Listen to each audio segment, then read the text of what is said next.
বন্ধুরা দেখো আবার একটা রান্না নিয়ে চলে এসেছি।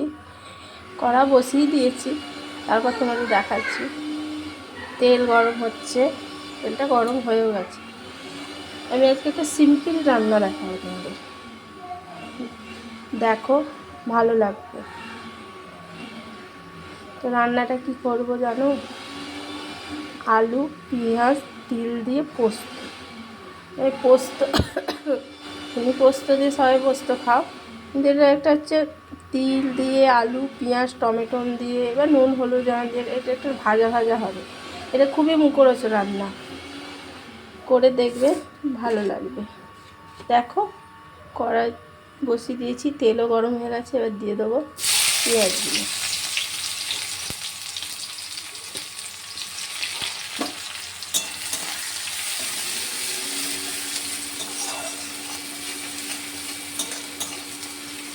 এই পেঁয়াজটা একটু ভাজা ভাজা হবে, তখন আমি দেখাবো। তো বন্ধুরা দেখো, এই যে পেঁয়াজটা এরকমভাবে ভাজবে। এবার এতে দিয়ে দেবো এই আলুটা।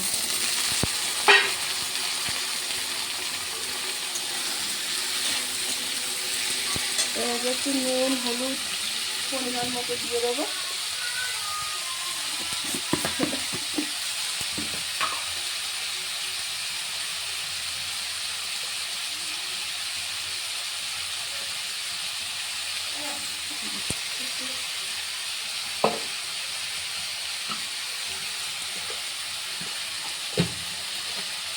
এবার একটু হলুদ দিয়ে দেবো।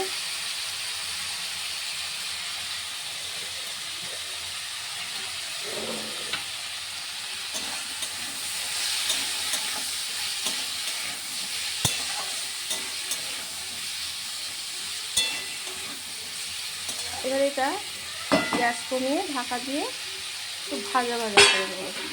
তারপর চলো তোমাদের দেখাচ্ছি।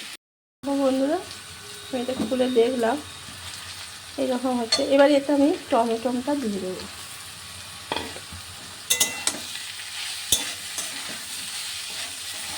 এই টমেটোটা দিয়ে আর একটু এটা ভাজা ভাজা করবো, তারপর তোমাদের দেখাবো নেক্সটে।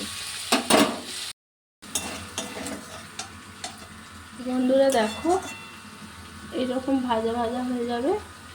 তারপর তোমরা এই যে তিল আর লঙ্কা বাটা দিয়ে দেবে। সবাই তো পোস্ত দিয়ে খাও, এরকমভাবে তিল দিয়ে খেয়ে দেবে, খুব সুন্দর লাগবে। এই রান্নাটা খুবই মুখরোচক রান্না। কিছু না ভালো লাগলে এইভাবে রান্না করে খাবে, খুব ভালো লাগবে। তো এটাকে আমি এবার শুকনো শুকনো করে ভাজবো। চলো তোমাদের দেখাবো ভাজার পর। বন্ধুরা দেখো এইরকম ঠিক ভাজা ভাজা করবে। এটা একটা খুবই মুখরোচক রান্না। হ্যাঁ, এইরকমভাবে করবে, খুব ভালো লাগে। চলো তোমাদের যদি ভালো লাগে দেখবে।